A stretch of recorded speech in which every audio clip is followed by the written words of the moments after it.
welcome. Welcome to the Guin Huddle. Thank you for being a part of this. Thanks for having me. Yeah, you and I were connected as my brother Milan and I were trying to learn more about the music industry and meet more people who have kind of been a part of building labels from the ground up, which I guess sounds counterintuitive that two label heads would have genuine and honest conversations. But I feel like the more friends you have in music, the better. So I was grateful that we were connected. And I guess to kick things off, would love to learn about the origin story of Adam and how you got into music. Yeah, so I grew up in New York originally. Just fell in love with music like everybody else. Not like everybody else, a little bit more than I guess most people. Yeah. But I played in some bands. I was a musician first, played guitar, played keyboard, a little bass, and played gigs throughout New York in high school. And was in the school jazz band, all that kind of stuff. Um, and yeah, then I went to college, right outside of Chicago, and kind of continued on that path. Brought all the like concerts to campus, did all the production for all the Nice. concerts that we had on campus. We had like a pretty big budget to work with, so it was a pretty cool like experience in that way. Um, and yeah, I fell in love with like reggae music at a young age, and that was kind of the music I played in the band that I was in. It was me and a bunch of kids who grew up in like Flatbush, Brooklyn area, all kids of Jamaican immigrants, and I played these shows like at these churches and in these places that I otherwise would not have just naturally ended up at. And so I got to learn a lot about music and the culture through that, and kind of just started falling in love with that music while also kind of finding other influences and kind of identifying these different scenes that I was really interested in and felt like I wanted to help amplify in some way. So yeah, that's kind of how it all started. When I was in school, when I was in college, I started kind of looking at different like I was always like doing random entrepreneurial little ventures. And I started hitting up a bunch of artists who I wanted to help find like brand sponsorship opportunities. And I'd be like, hey, let me try to find you opportunities. If I find anything, I'll take like 10%. If I don't find anything, um, I'll work for free basically. So sure enough, in the music business, anyone will take your call if you say that. And everyone's down for free work. And it's the foot in the door of the music business is about trying to find ways of adding value, um, and I think that was kind of exactly what I was doing at that point. So I just start sending like cold pitch emails out to different brands and trying to find opportunities. I sent a lot of outgoing stuff and I got a knack for like the pitching process. It's not like it was like gonna be enough to like have a full fledged business around that, but still it got my foot in the door with a lot of artists. Um, so then when I was in college and I was kind of working on some music myself as well, and I saw this company, Ineffable Music Group, that was out in the Bay Area at the time. They had artist management company and a live business, so full service management, and then live as in venues that were owned and operated, and some festivals that were owned and operated. They didn't have a label division, and so I kind of started having these different ideas of things that I thought they could do that they hadn't been doing yet. And I just saw the company growing, and I saw the kind of ethos around the business and how to interact with artists and what the right way to do things are, and found that I really aligned with that. Um, so I started sending these different ideas, which kind of led to this idea of bringing label services in house for management clients. So um, instead of using external labels, they had been trying to figure out how to do everything in house, just using like TuneCore or any other distributor. Mhm. Um, and so I came in, and this was like 2018, right when I was about to graduate college. And it was like, hey, try to do everything you can for this song we have coming out in June. I was gonna be graduating a couple weeks after that, called "World on Fire." It's a stick figure featuring Slightly Stupid. And if you can do all these things you say you can do, then we'll try to see if we can start this new department, kind of this trial period. And so that's what I did. I just started hitting up, every single outlet in which people place their attention. Mhm. Um, that the needle could be moved on the streaming for that song. It's kind of the height of the playlisting, like editorial playlisting. Like power. It's pre like TikTok full influence. So it was like really like having an editorial playlist was like the real end all be all. So I just went in on figuring out creative ways to create relationships with editors, with listener playlists, with media outlets, with radio, with trying to understand like how to optimize um, streams on platforms, advertising, digital advertising, um, just like learning every single language of every platform and figuring out how to make these songs do um, as well as possible. So through that, that worked out well, and we kind of did that with our other management clients. And then we realized that we could launch a label business that would do deals the way that us as managers would want deals to be done. And so we started that label business with that being kind of my baby, and have scaled that label business since really 2019. But Mhm. COVID kind of really allowed us to go in on it because the rest of our business was screwed over. So it was like a opportunity to focus in on recorded music. And so the label business is basically built around signing artists that in which some cases there are management clients and most cases not, and releasing their music and making sure we know that our value add, um, knowing that our value add is justifying what we ask for to take back. So we always look at, okay, if we sign you from point X, do I feel like we can at least triple the numbers that you could do by just uploading it by yourself? And do I see the path to take you from, whatever 50,000 monthly listeners to 200,000 to 300,000 to 400,000 and beyond. And that's kind of grown within these different scenes that we've identified, that we're fans of first and foremost, but that we also see as um, being underserved, and underrepresented, and in which case, in some case, in which the players in the space maybe historically have taken advantage of the artists, and artists are like uh, not owning any of their masters and not making any money from their catalogs, and going into these spaces and kind of trying to push forth the narrative and of the way that we think things should be, and then finding ways to grow these individual scenes beyond what their current existences are. Amazing. Are the majority of the artists that you have signed to the label reggae artists, or you have a variety? We have a variety. I mean, what I always like to explain it as like a Venn diagram of like a lot of the music we work with intersects at the beach or in nature, kind of. Depending on what it is. So, like for instance, I was just in Trinidad last week for what's called Trinidad Carnival, which is their yearly event. That's the genre of soca music comes from Trinidad, and it's all the music comes out during these months leading up to Carnival. So we work with a number of artists in that space, including Kess, who's the biggest artist in that space right now.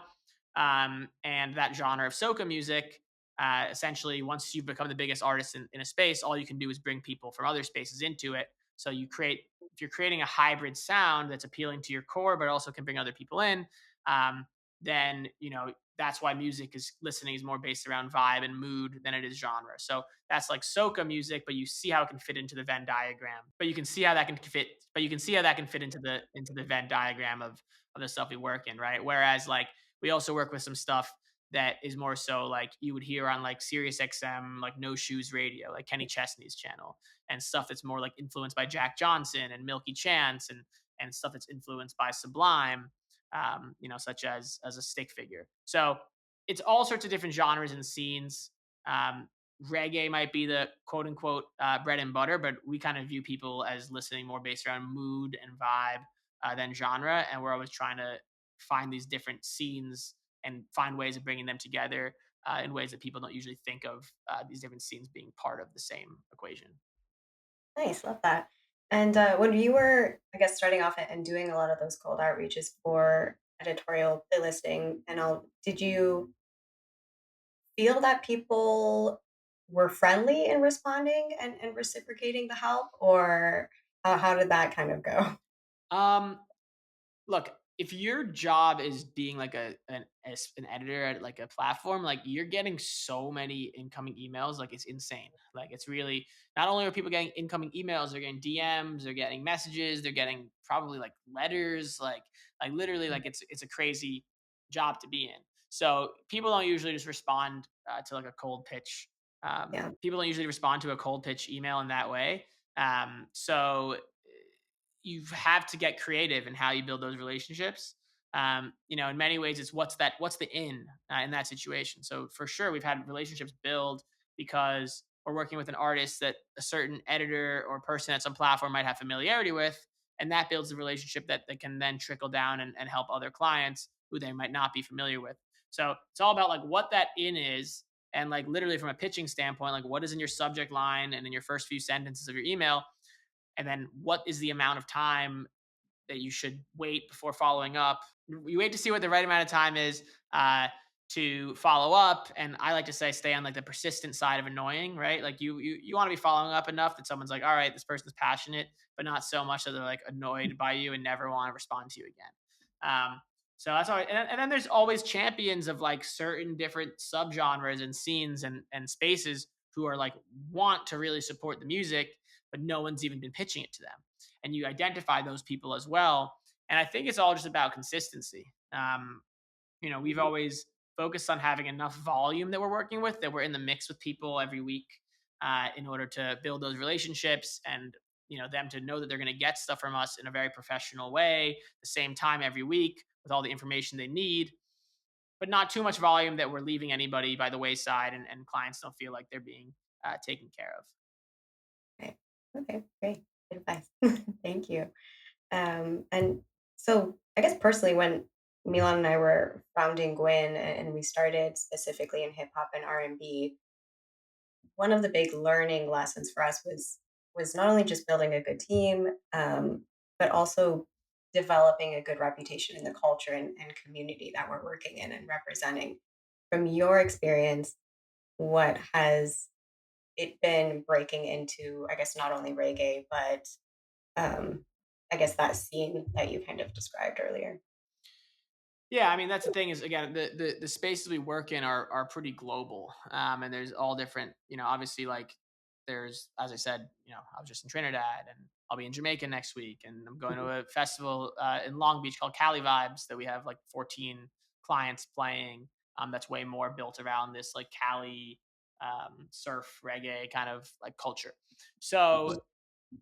this month is kind of the the like perfect example of like the efforts that you need to put in if you're going to be working in different spaces and different cultures.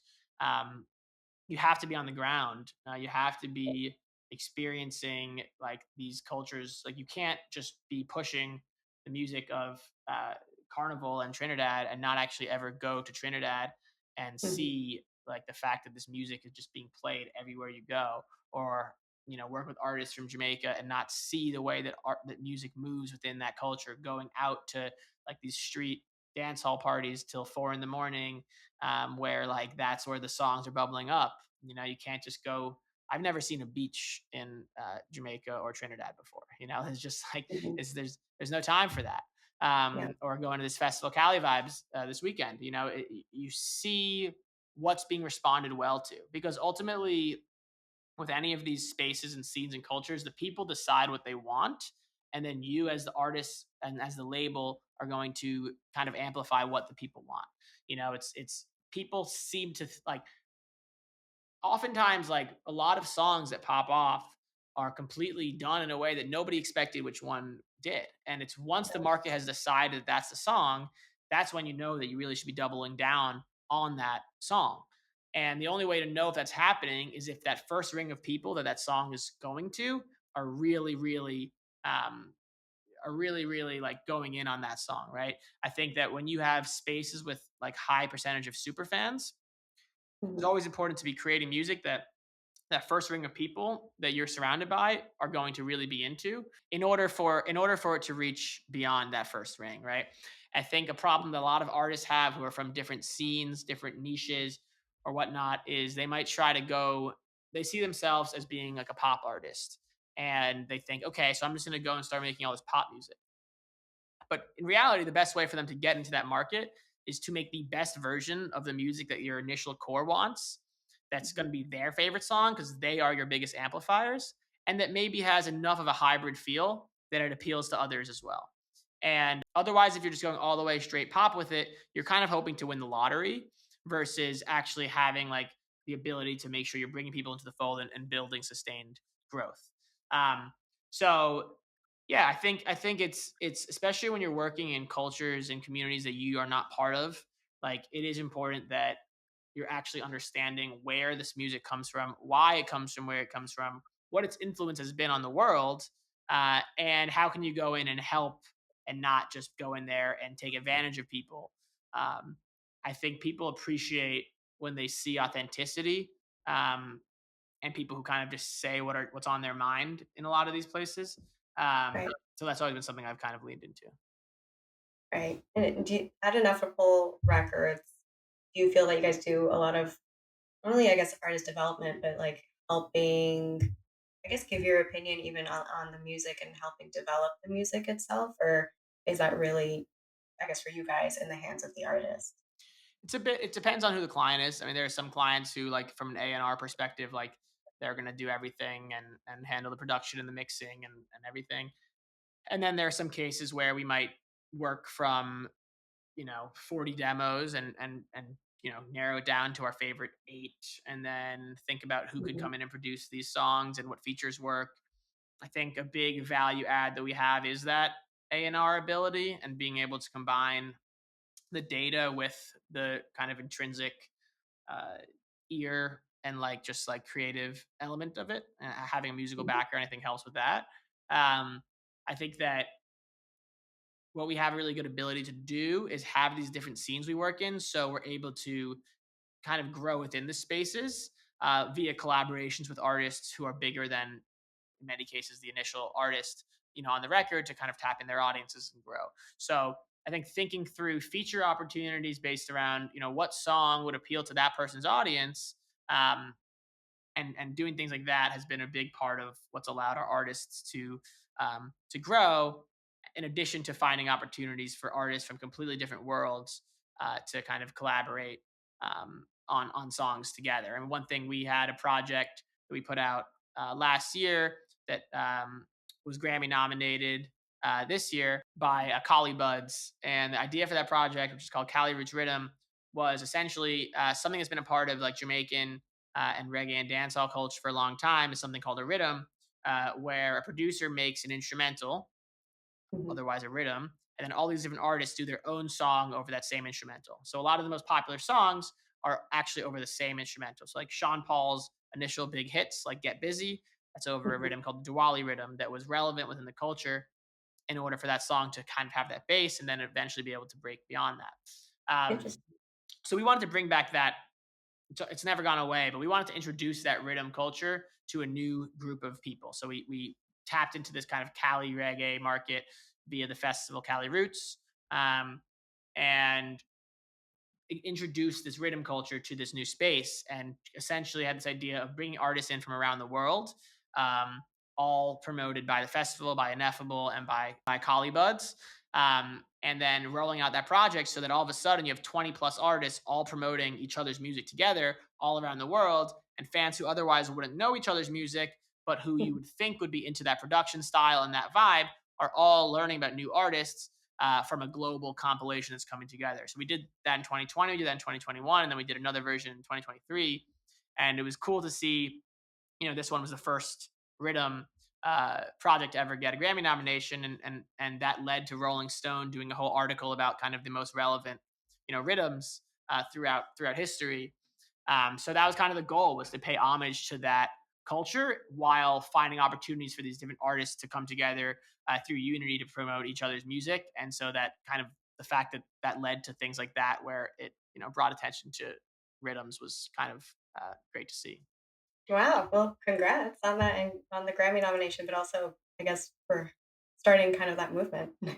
Thank you. Yeah. And so I guess given how long you've been in the industry, how long did it take until you got like that first hit, or what do you even consider a hit for? I guess the size of a label that you have. Like, what does success look like for you?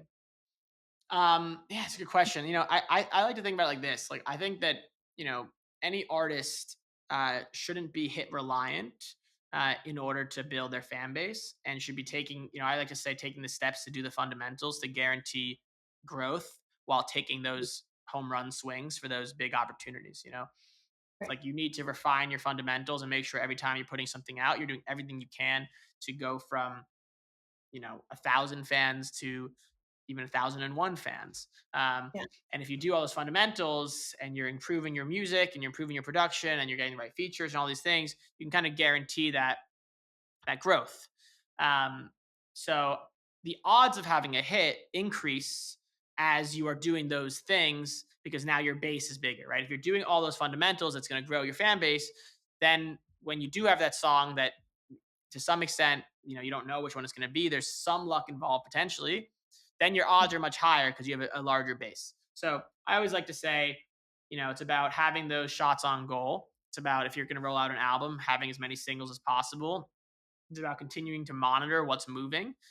Sometimes we'll see songs that came out 3 years ago start to significantly do more plays today for whatever reason it is, and then by monitoring that and leading into that, you can start to make songs go further.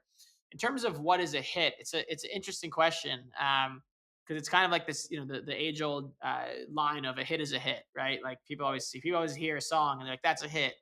I think that it's defined by the space that you're in. And I think that ultimately, to me, a quote unquote hit shouldn't be about a moment in time, but it should be about a song that's going to continue to stream in 5, 10, 15, 20 years Right. versus maybe have a month of a big moment that everybody hears that song for a month, but everyone only heard it because there was this maybe gimmicky element or there was something really catchy about it, but it didn't have this timeless sound, so it didn't actually live the test of time. So that's what I would say. I'd say, to me, a hit is a song that does not peak early on and that has longevity and that has a timeless feel to it, and that continues to stream well in 10 years, 15 years, 20 years, which is what's most valuable for both an artist and a label, is music that is going to continue to generate streams and revenue for you over decades. Right. I agreed. I think at Gwyn we kind of have the same, I guess, motto of that. We really focus on being artist friendly in artist development, having artist development like being a priority, and as a result, having their music have that longevity. I feel like in our parents' generation, all of those songs are still being sampled and have such great longevity to it. But we kind of Mhm. live in an era of one hit wonders and whatnot. So I think the importance of keeping that longevity in our generation is great.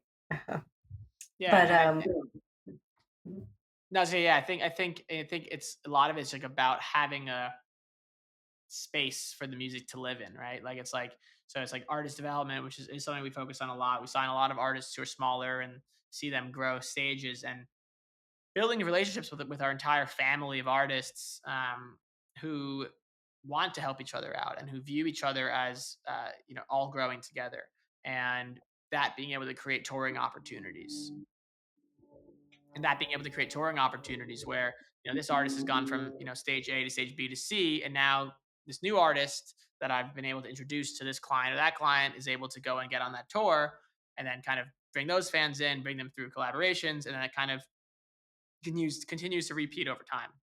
And I think right, that you know that artist development process, to me, the most fulfilling thing that we do is like when I see a project from demo form or from idea, and then fast forward 2 years, 3 years, 4 years, however long, and see how much that artist has grown, and see those songs being played live and sang live, and seeing people's audiences grow and all that. Like that relationship with the artist that's formed that relation with the artist that's formed from them being able to pursue what they ultimately, whatever their dreams were, is kind of the biggest driver, um, of everything. It just feels very good, and is probably the most impactful like element of what drives uh, things we do. right. Agreed. And what do you consider, I guess, the secret sauce of Ineffable Records? I know in earlier on you said being able to really ensure that you can take an artist from point A to point B. But yeah, would love to hear what you consider the secret sauce. I think it's an understanding of how to grow scenes. I think that there's a lot of uh, different. I think there's a lot of confusion these days about like how do you break an artist, and I think understanding how scenes develop and how scenes scale over time um, is a really valuable thing that I feel like we understand at a very high level. I think tying the A&R elements in from a collaboration standpoint, I think the fundamentals, that piece of it is very crucial. Um, there are certain things that when a song comes out, we're making sure going down the checklist of all the different things that my team does a really good job of ensuring are always done with every release. That I think oftentimes I'll see even major label records go out and like very small little things that like you that would have taken 10 seconds aren't done just because there's such a volume that's being done and they're just trying to make songs get so massive that they don't care about the other 99% that don't. Right. um, and then ultimately I think it's just like having like real relationships with our clients. Like a lot of our clients are my very close friends at this point. We enjoy hanging out together, just like treating people like people and not kind of being full of it, I think. Yeah. And I think I think that's a big difference maker in today's industry. Right. Agreed. Um, and so I guess this might be kind of a similar question, but being artist friendly in labels today, why do you think an artist would choose to sign to Ineffable Records over a major label? Yeah, I think it's all about again like what are you getting out of the situation? Like I think there are situations in which an artist should sign a major label deal for sure. I mean, if you get a really if you have leverage and you're able to negotiate a really good deal for yourself in which somebody's ass is on the line for your project not going well, as in whoever signed that deal from an A&R point or whoever had to greenlight that deal from the major side, that so much money is being invested into it from a advanced perspective or from a marketing perspective that they have to put time into it, right? If they have to put their time and effort into it, there's a lot of levers they can pull and relationships they have. The problem is most of the times there's not that leverage. And most of the times you're just being thrown into the mix with all these other songs and there's no guarantee. In fact, it's unlikely that your music is going to actually get pushed to its full potential. So I would say everyone needs to look at it from a case by case basis. What I know from our standpoint is like we've worked with a number of artists who have been in major label deals prior and moved over to us. And the most common thing I hear is things like, working with you guys, I'm seeing it's way more detail oriented and we're getting way more things thrown our way than in our major situation where we're actually just asked to do a lot of the stuff on our own. So the interesting thing is that I've seen that actually from an independent perspective, the labels actually are often giving the artist more direction and more materials and more marketing plans and stuff like that than the Right. majors are because there's just so many artists they're working with that they're leaving things by the wayside. So I would say, if we're going to sign somebody, it's got to be like in a situation where we feel that like that value add amount is going to be justified in terms of what the deal is that we're adding in. Yeah, makes sense. Is there a certain amount of artists that you sign at once, or is it really just however many you can sign? Yeah, there's no number. And we release like 400 songs a year, Wow. and so again, it's always just trying to find this balance between you know the volume and the ability to put time into things. Mhm. Um, So it's like if we hear something and we really like it and we think it can fit into the schedule, we'll add it on. If we hear something and we love it, but we feel like we can't put the time in necessary, then we're not going to sign it because we feel like this person's going to be disappointed in the work we did together, and that's going to create a bad vibe overall. So that's where I kind of feel like the doing deals in a way that benefits everybody is the right business decision as well, because it leads to goodwill being spread out there. Um, and making people want to spread the positive word about the work that you're doing. And how big is Ineffable Records? Like, how big is your team? So Ineffable Records, just I guess for context, I guess I explained a little bit earlier. Hmm. Um, is part of Ineffable Music Group, which has Right. three main divisions: Ineffable Live, Ineffable Management, Ineffable Records.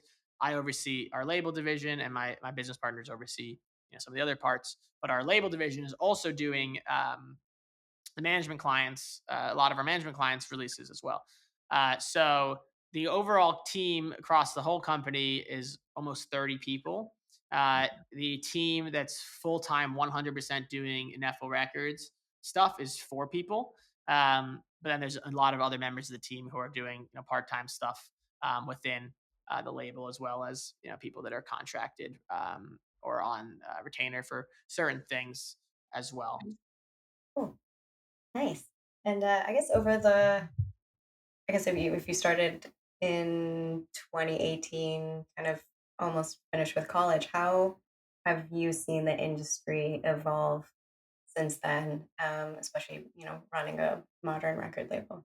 I mean, the most notable thing, I mean, the most notable negative thing I would say is just like the layoffs have been pretty insane to watch over these past years from large companies. I would say, I think the myth of going to work for a big company because that's the safest thing to do has been kind of put out there for everyone to see. Yeah. Um, and I think that's obviously just unfortunate, and sucks for anyone who's been impacted by those major large companies having to do that. I think that we're seeing technology obviously be a factor in all of that, right? I think that editorial decisions from the streaming platform standpoint, things are moving more towards algorithmic playlisting. Spotify radio being arguably a bigger driver than editorial playlisting. um, so we're seeing, moves that are based around companies being able to generate large tech companies being able to generate more revenue and decrease expenses, Mhm. which makes sense from a business standpoint. So on one end, that's a negative side for people involved. On another end, it's potentially positive for independent artists to move away from a gatekeeper focused industry as well. So I think we're moving in the past, related to that situation, but also unrelated to that situation. We're moving to a less gatekeeper oriented industry, and you see that from obviously everything that's happened on TikTok and the ability for people to cut through the mix. We've seen that from the other social media platforms. So I think there's also then been a lot of deconsolidation that happened in the post-COVID era. A lot of the big agencies, booking agencies, in many cases broke up, and new booking agencies were formed under that. So, I think overall, like, I always like to view everything from the perspective of like, we can't really control a lot of what these things happen. They're macro Yeah. level things that are going on that are going to lead to certain changes. We Yeah. can fight for the way things should be, but then there's Mhm. always going to be certain just technological innovation and change that's going to just change the way things are. And so Right. all we need to do at all times is look at the market and understand how these different things are evolving, so that you can make sure that you're growing on every platform possible, even when that platform has 3 users, because you never know when that platform could be the biggest one in the world. And learning to roll with the punches, um, so that you can always be in a position to continue to be relevant and be able to grow a business in the changing landscapes. I think that it really benefits young people. Yeah. I think that people say all the time that like uh, running a label is a young person's game these days. Um, and not that there's obviously people of all different ages who are fully Right. capable of everything. I view it more so from there's an opportunity there for young Yeah. people. For there are kids who are in college who understand things that I don't understand really well because they're growing up with something that I didn't grow up with, which is crazy to me because I would have never thought that I would have, grown out of that and always would have been on the like Yeah. learning these things. So Right. and then there's people way older than me who know about all sorts of things that I don't understand. So I think it's cool that the music industry is not this growing through a linear path type industry. It's a prove value, create new opportunities, create lanes for yourself, and then anything's possible. Try things out, see if it works, and I think that that can benefit the next generation a lot too. Yeah, agreed. Well put. It's an era of adapting Totally. to all the new things coming our way. But thank you. Thanks for again for being on the Gwyn Yeah, Huddle. of course. Thanks for having me. This was great. Great conversations. Yeah, thank you.